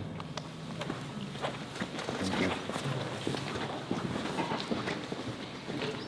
Anyone else wishing to speak this evening? Thank you, folks, for sharing your thoughts this evening. We'll move on to communications. So actually, we do not have any communications tonight. Amy Pelletier has been out of the office, so we don't have any communications. She will make sure that I have it correct, and I do not wish to freestyle it without her. Thank you. That brings us to item number 6, adjustment to the agenda. Do we have any adjustments to the agenda? Seeing none. Move along to committee reports. Finance. Crystal. Excuse me. We met this evening. A lot of what we talked about has already been touched on, but I will try to go over everything best of my ability. The first thing we discussed was a potential phone system upgrade. Wally has done some initial work to see if we might be able to cut some expenditures. So more to come on that. We're just getting some information. The second thing we discussed was our bank interest rates. As of the 1st of February, we had an increase from 0.45% to 0.85%. We had a discussion on workers' compensation, which, make sure I'm saying it correctly, this budget that we're currently in, we have now fixed the percentages. This was very All right. this is really complex to me. So workers' compensation has two things to consider. You have your base rates and then you have your modification factor. The base rate is pretty much what any company would see based on what the job description is, whether it's a bus driver, food service personnel, a teacher, a business manager. You have a workers' compensation rate associated with your job, what your job does. Then you have your modification factor. That's a multiplier that affects your workers' compensation rate. So for our current fiscal year, no multiplier was attached to it. So we were grossly under budgeted for what our workers' compensation expenses actually are. Luckily, our modification factor is going down for next fiscal year, but the budget is increased because of the workers' compensation expenses. Thank you, Gabby. You're so much better at that. Oh my gosh, thank God for Gabby. We need like shirts. Team Gabby. Team Gabby all the way. We spoke about the unallocated fund balance, which we touched on here. We also spoke on the diesel and heating oil bids. We had 3 bids go out, but only one company responded, which was CN Brown, right? Yes. Yes. Diesel was going to be the same. Diesel was staying the same, but our heating fuel was going to be going down, and it'll be about a $6,200 savings next year. And we spoke on the energy supply contract, which is still more coming on that. And we reviewed financial reports and reviewed and signed payroll and accounts payable warrants. It was a lot today. I have 1,000 questions always, I apologize. That modification factor, is that based on the amount of claims that we have? Sure is. Okay, so decrease means we probably have decreased claims. Beautiful. Yep. Our modification factor right now is 1.67, which is not a good rate. For next fiscal year, it's going down to 1.24, which is still not good, but it's a lot better than 1.67. Okay, thank you. Any other questions for finance? We'll move on to 7.2 PTV. Yeah, we And the next not meeting meet. is April 6th at 5 p.m. in Central School. Curriculum policy, Jamie. Yes, we met tonight, and we had discussed policy GCI, which is professional development, at our last meeting, and the board requested that we send one version to the board. And so we voted on that, so you guys, when it's in the agenda, will see that. And then I just wanted to remind everybody on the board that at our next board meeting, we will be voting on citizen proposed policies. And that citizen sent an email with materials for you guys to review. And so I just wanted you to be aware of that so that we've all had ample time to review those and read them for the vote in a week. Thank you. So we'll see both of those for agendas the next. Possibly, we kind of discussed the idea that voting on 2 big policies in one board meeting might be. But the citizen policies. The citizens, you will. Yeah. Thank you. 7.4, Tri-Town Education Association Teachers Negotiations. Jessica. We have been busy. We've had several meetings since our last board meeting, meeting together as a group with our negotiations team and TTEA, and also separately in pre-meetings.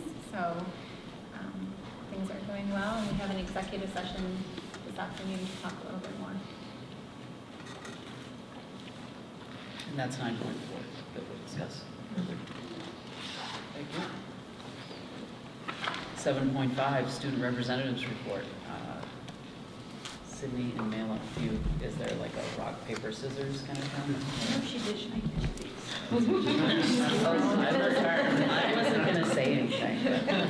So this past week, we had, on Thursday, we had Arts Gala night, and there were performances, and students could walk around and adults could walk around and see the art on the walls. We also, last week, and I think Monday and Tuesday of this week, had visiting artists that classes went to see different types of art during the school night. Excellent.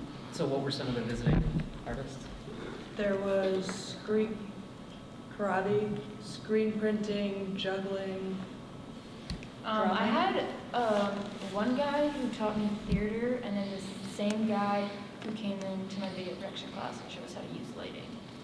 Lee Hoffner, right? Yes. Lee Hoffner, yeah, great guy. There you go. Multitasker. Thank you. Administrator reports, we have no separate ones of Those will start back up in April.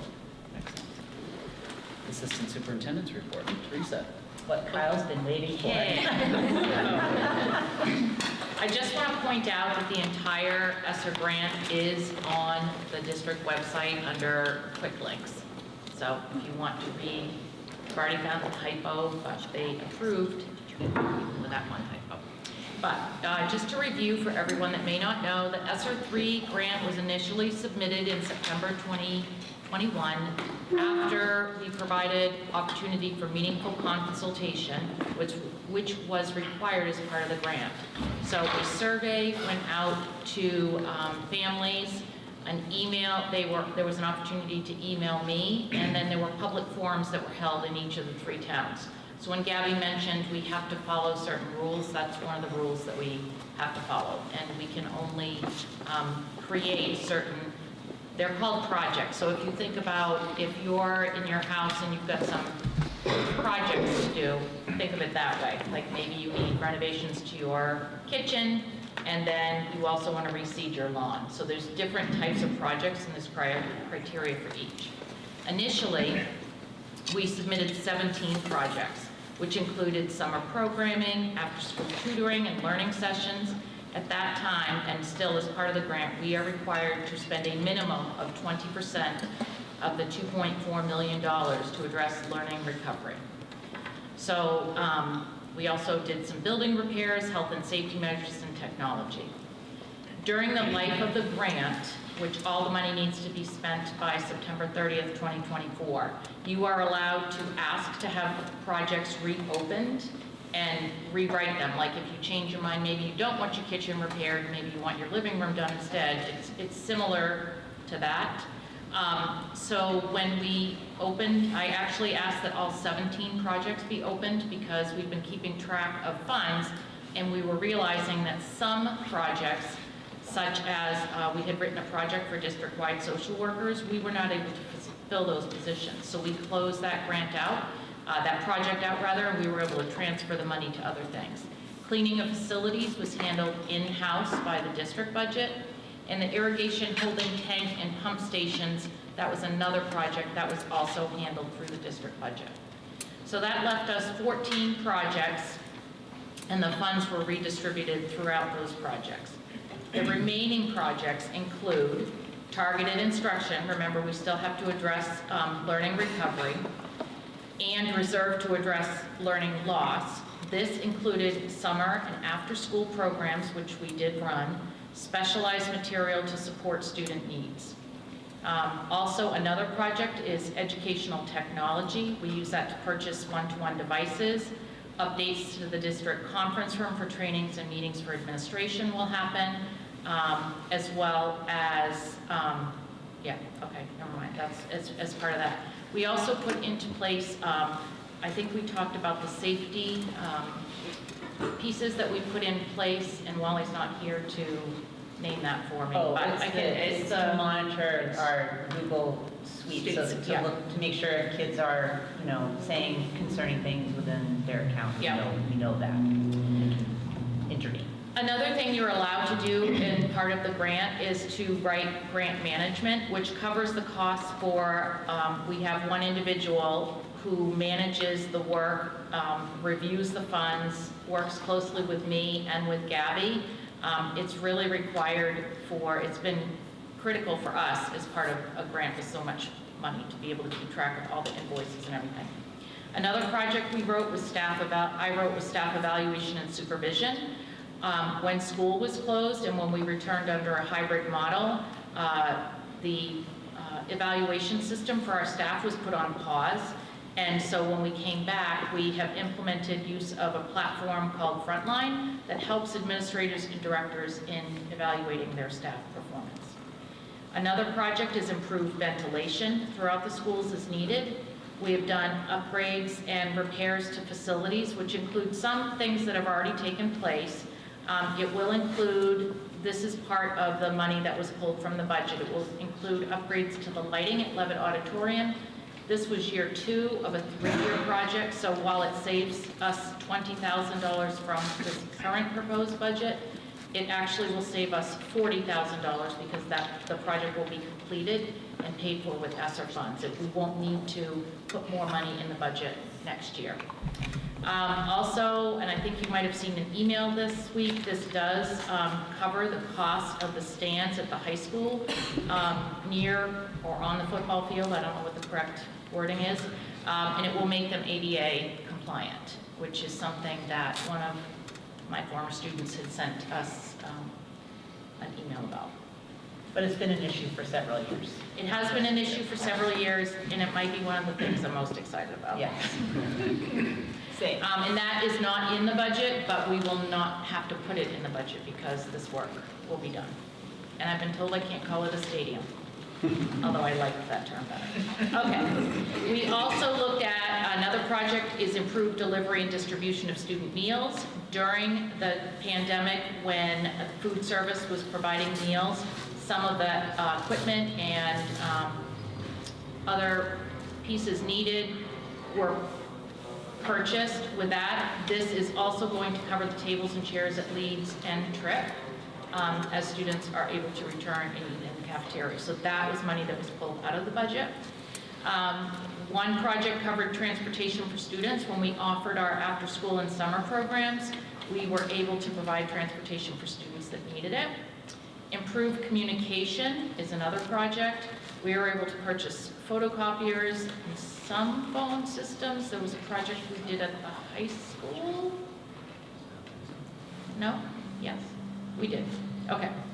And then... No, I don't know what you're talking about. I think it's the... I can't think of what it's called now. I'm sorry.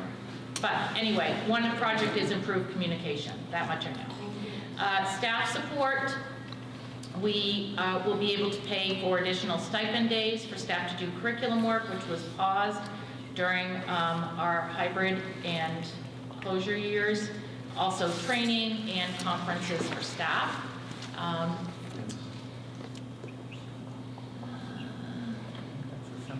Yeah, I think this is the summary paragraph. So what I wrote in here is in order that all students could gather. Yeah, I don't need to read that because I already told you that. And I think that's it. Like I said, the entire grant is available online, and you will be able to see, if you look at it and you go into each of the individual projects, you'll see an update with the date it was updated, and then the entire thing was submitted during February break. You're right, Carrie. And approved in record time. Questions for Teresa? Where would folks find that on the website? If you are on the front page and you go to quick links on the right-hand side, it's under quick links. It's right on the home page. On the home page, that's what it's called. Questions for Teresa? So refresh my memory, if you wouldn't mind. Most of these grants that all had lots of letters like that, SR 1, 2, 3, 3000, whatever, had specific parameters about a school district's not having the ability to supplant regular budget items. Is that correct? So it isn't, so if we looked at, okay, so we spend X amount of dollars on instruction, we couldn't say, okay, so because our budget appears burdensome this year, we could just use grant funds for that. And I know that's a gross oversimplification. That's correct. It has to all be tied to either a response to COVID, there's 3 words and I meant to write them down, but I forgot. But it has to all be connected to COVID. You can't, we couldn't say, for example, like to increase the, or to decrease the number of students in class, we're going to add this teacher. We could say that we wanted to do that, but then the problem is that you run out of time because all the funds have to be expended by 2024. So you only have a certain period of time. We did leave one instructional coach in the grant though, because that is tied to supporting students dealing with learning loss by increasing student teacher professional development and working on interventions. So, and I will say that it's not called the, so it's called the ARP ESSER 3 use of funds, because previously we had written a statement about how we were using the funds. After meeting with our consultants at the state, they said many districts are simply providing the entire grant, which we decided to do. So we didn't change the title of it, but it's the use of funds is the entire grant.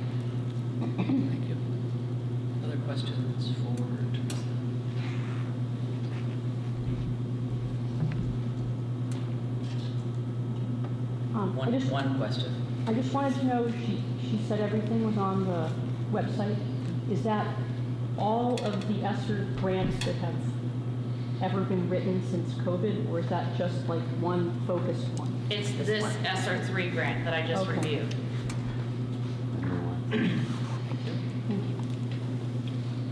Other questions for Teresa?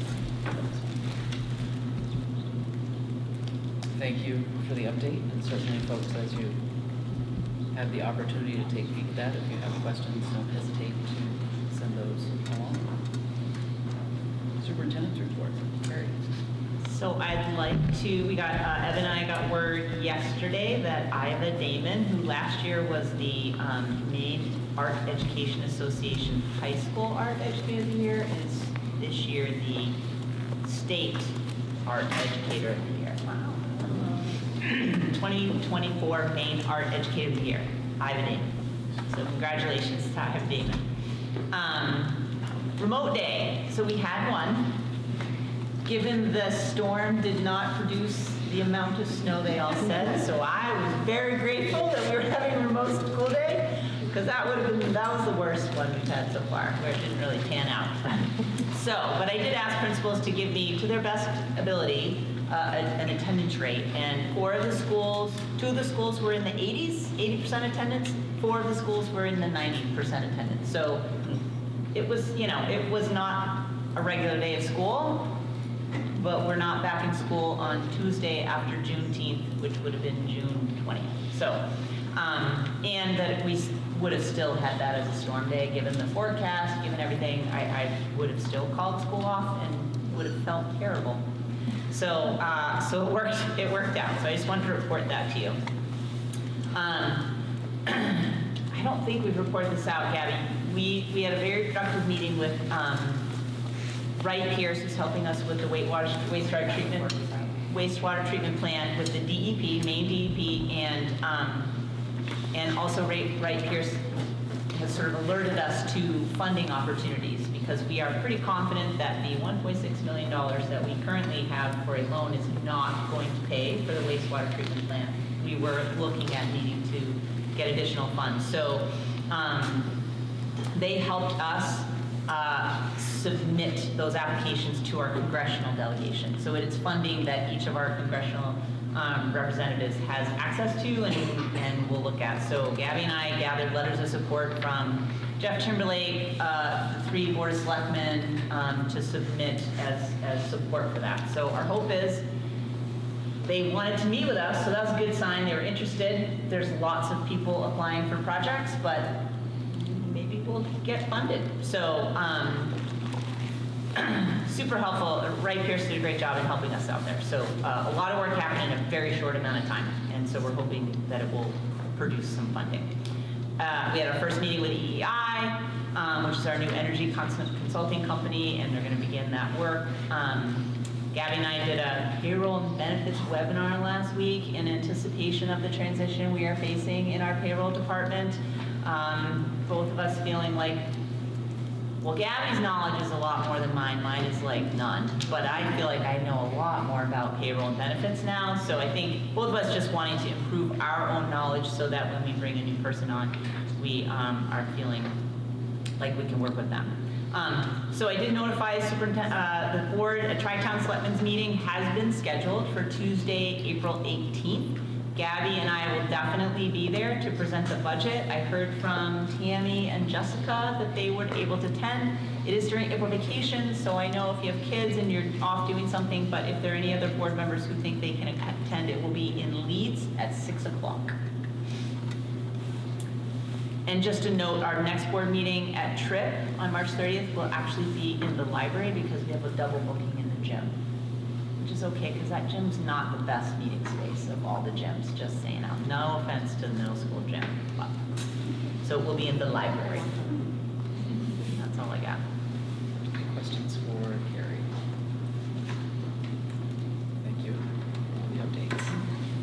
Old business, we don't have any of that, so we'll move on to new business. 9.1, first reading and acceptance of revised policy IHBEA, and that's programs for students with limited English proficiency. Do we have a motion on that? So moved. That was Crystal. Do we have a second? Jessica? Discussion on this one? Anthony? So this policy mentions a allow plan.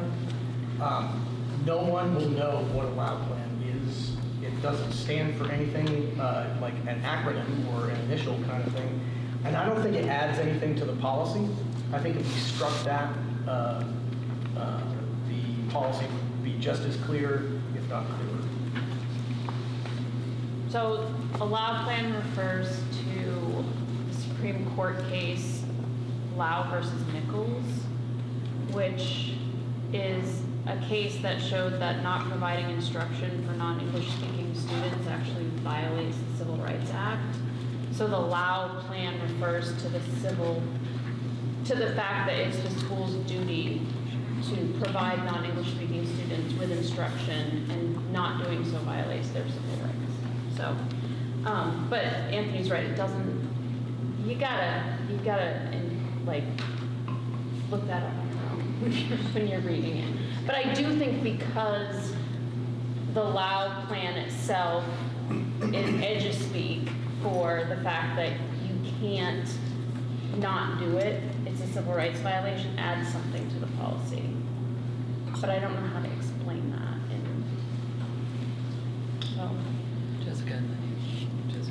So is this language that was provided to us by MSMA. MSMA? Yeah. Okay, so this is the recommended language. It is, and I don't know if there's any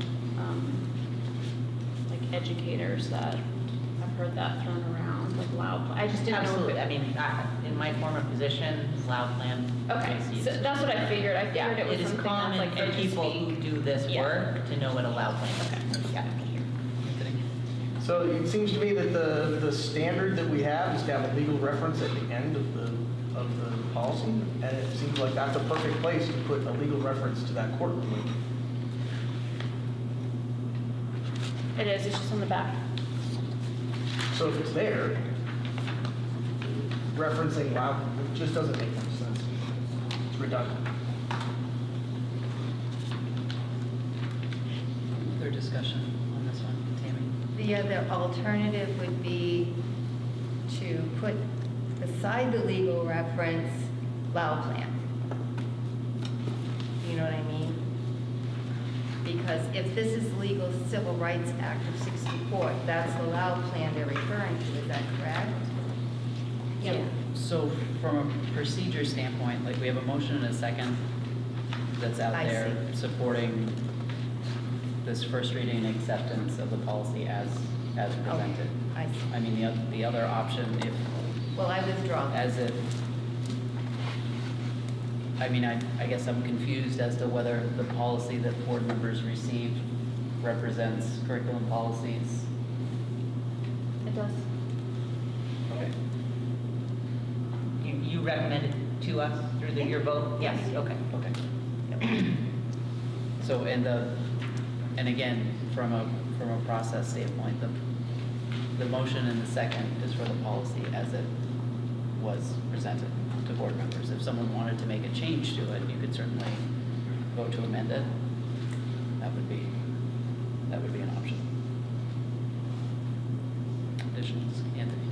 So I move to strike Lau plan, or rather, quotation marks, Lau, leave plan, and strike the last quotation marks, lowercase plan. So that reads, to that end, the superintendent shall be responsible for developing and implementing a plan to meet the needs of students who are English language learners, so on. Is there a second for that amendment? Second. So we need to take up the issue of the amendment first, or alteration first. Anybody wish to make any additional commentary on the merits of that change? If not, we take up the amendment first. All those in favor of amending as suggested? 2 in favor, those opposed? So the amendment fails. we're back to our original motion, which is the policy as it was presented. Any additional discussion on that? Seeing none, all those in favor? Those opposed? Did you vote, Tammy? I didn't hear. Oh, I know. can't hear you. I'm sorry. All you guys have to do is get Carrie to kick me. I was Yeah. writing and- No, I was just calling for a vote on the motion, the original motion. The amendment failed, so the vote would be on that original motion on the policy as presented to folks. So let's try that again. Yep. All those in favor? Those opposed? 2 opposed? So the motion carries. That brings us to 9.2, and 9.2 is consideration and approval of the following revised job descriptions. And we'll take these up individually. The first one is human resource specialist. And we need a motion on that one, correct? So moved. Jessica? Do we have a second on that one? I'll second. Kyle? Discussion on this one. Absolutely. So these are all in the business office and central office, and came about, the human resource specialist is the newest of the 4 jobs, and when that job description was written, the administrative assistant for the superintendent didn't get updated, so there were still things on that list that belonged to the human resources. There were things that were intended to be moved to human resources that we decided to keep with the administrative assistant, so it is literally just sort of cleaning all that up. There's nothing significant other than updating. So that applies to all 4 of these. Correct. Anthony? So this has things like CHRC records, ADS, the main PERS. I realize that that's the name of the thing, but who knows what those are? I mean, it doesn't, I guess I'm recommending, I will move that we spell these things out so that it's clear what they are and people don't have to know what a CHRC is or an ADS. I just think that it's much clearer for everybody. So you're offering that as an amendment? Yes, please. That presented. Do we have a second for the amendment? Kyle? So as we did before, we'll take that up first, and then, and just to be clear on what the suggestion is, and I'll try to speak up. Sorry, Tammy. There are a number of things that you are suggesting be spelled out versus. Yes, all of the initialisms, abbreviations, and acronyms. Discussion on any of that. Carrie? So I may have misheard. I thought I heard you say you wanted to remove them. Are you saying to spell them out? Yeah. Oh, okay. Because we shouldn't have a human resource specialist doing this job if they don't know what CHRC is. Some of this is just specialized to the position. Right, but we're approving this. I'd like to know what, like, just spell it out. Do you want me to tell you what it is? I would love to know what it is. It is the certification that anyone working in a school, regardless of whether they're a teacher or an ed tech or a bus driver or a maintenance director, it is their background check, the criminal record background check. Criminal history record check. Oh, and it's actually at the top, thank you, criminal history record check. So the human resource specialist also needs to have their CHRC. Thank you. I guess I was just going off of that too, with any abbreviations, if we have anybody that's moving here from a different district, different school system, different country, different whatever, that would actually would apply here. But I feel like having those acronyms, they might have a different name for it somewhere else, and this would be a good opportunity to actually, if they are looking at the policies from, to understand what our policies are, that'd be a good way to, to break it down. So I think actually we removed almost all the names, so you'll see E's, Frontline, Neo were crossed out, and specifically for some of those reasons, I don't know why ADS didn't, because ADS is our finance software, so it could be that it gets changed at some point. So that one, we missed that one. So, but CHRC is defined above. So am I understanding you that ADS is the only thing that we need to spell out? Yeah, could we, I mean, it's just the Let's just financial. revise that to financial software as Right. opposed to ADS, because that will change. Yep. Hopefully not for at least 5 years, but. Tammy. Yeah, just as a note too, if you look at the payroll specialist on number 21, it says maintain earned paid leave, and that has EPL in parentheses. That's helpful. Yep. I was just going to say, if the adjustment is on the floor, then I would assume that we would also spell out the PLC SS on the back also. I don't see that that is defined anywhere, just to make it clean.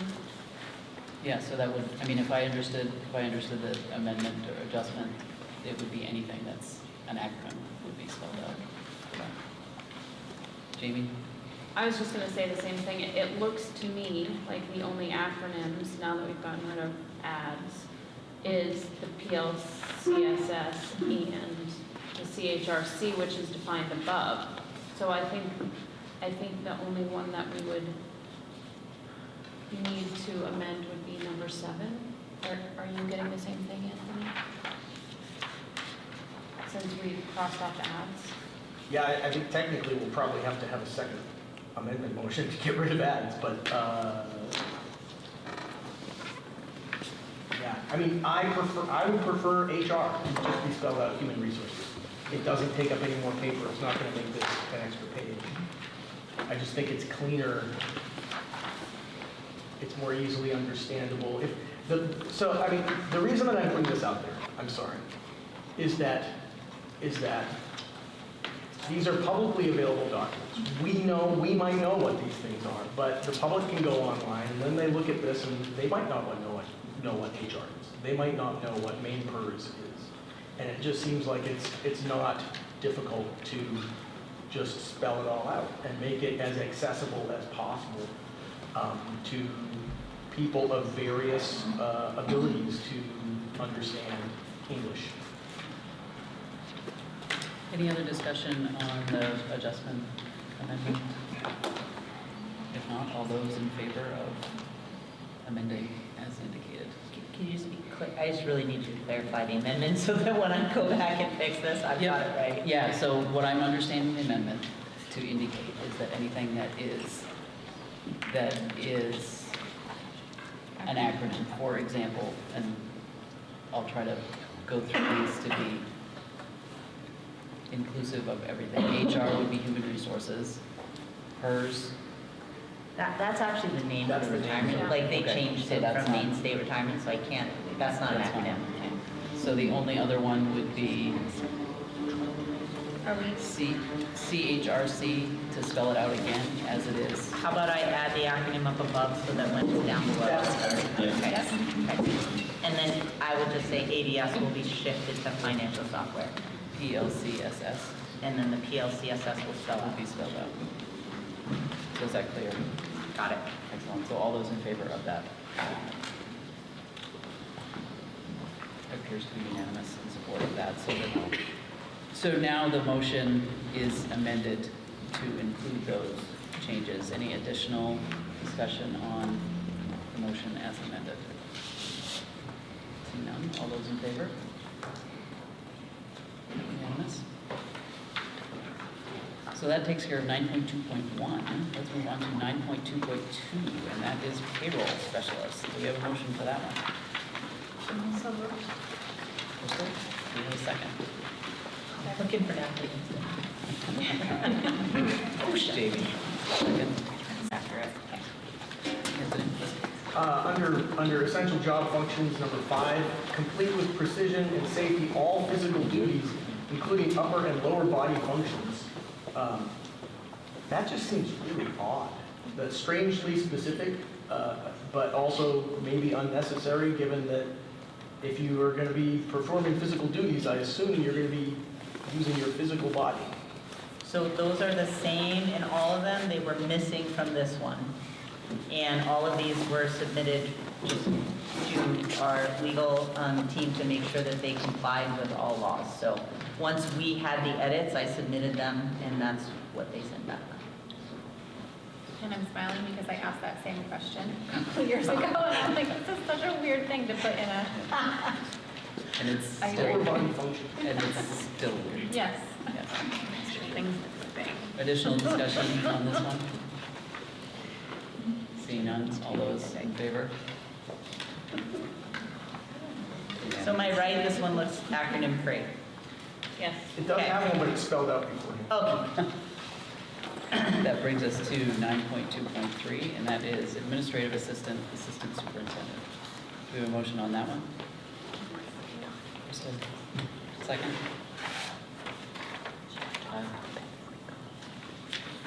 Discussion on this one.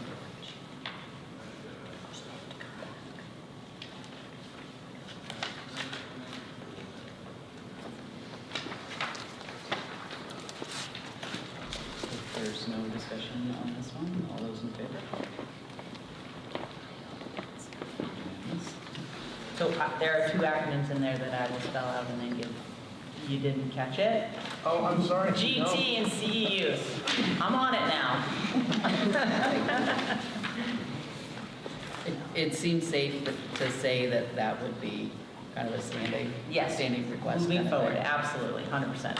And we had attended to that, obviously not with the attention of details we needed to, so.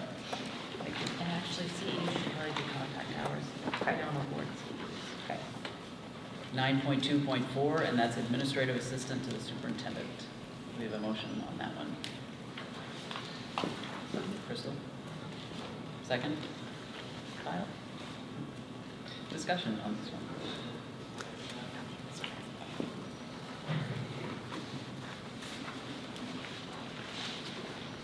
Any discussion on this one? If not, all those in favor? Unanimous. That brings us to 9.3, and that is approval of Finance Committee's recommendation on diesel contract and heating oil contract for fiscal year '24. We have a motion on that one. Crystal. And a second. Anthony. Discussion on this.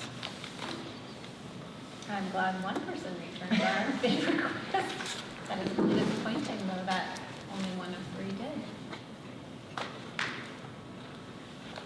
The reductions we'll be able to make in the budget will be reflected next week. Kyle. Who are the other two energy companies that we reached out to? Champagne and Murray, somebody else can say the second part of that one, I don't remember. Thank you. All right, apparently it was easier than I thought. And C.N. Brown is actually the company that we contract with for this current fiscal year. Already? Yes, that's correct. Further discussion on this one? All those in favor? Unanimous. Thank you. So our remaining agenda item is a request for an executive session to discuss Tri-Town Education Association teachers TTEA negotiations pursuant to 1 MRSA 4056D. Do we have a motion for that? Kyle. Wait a second. Jessica. All those in favor? So we're going to go to the library so that